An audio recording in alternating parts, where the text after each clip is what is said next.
what your current stance is on Israel's assault on Gaza and what you believe should be done if, for example, Prime Minister Benjamin Netanyahu were to come here to the United States. Would you, as a senator, support his arrest?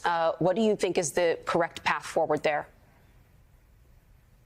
Well, there's a theologian who said, I screamed at God for the starving children until I realized the starving children was God screaming at me.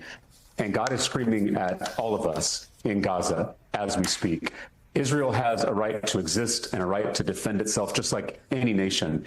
But Benjamin Netanyahu doesn't have the right to wage war against civilians, to use famine and collective punishment as tactics. So to answer your question, as a U.S. Senator, I will use the financial and diplomatic leverage in this country to stop the atrocities and the suffering in Gaza. Would you meet with just for the people of Gaza, but it is also for the people of It's also for the people of Israel, because Benjamin Netanyahu's disastrous war has made the people of Israel and Jewish people all over the world less safe as a result.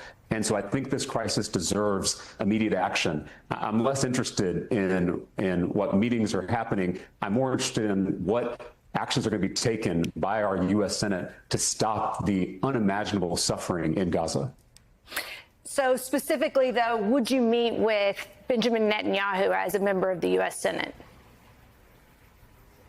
Not until we take clear action to protect the innocent lives that we're losing. Again, I think sometimes we get into these questions that are distraction from the real issue at hand. All of us should be focused on what actions we can take to save lives in Gaza. And that's going to mean stopping offensive weapon sales to Israel. Now, that's an actual policy that can save lives. It's not a meeting. It's not terminology. It's action. We've been talking for too long among politicians, among journalists. The talk needs to end and the action needs to start.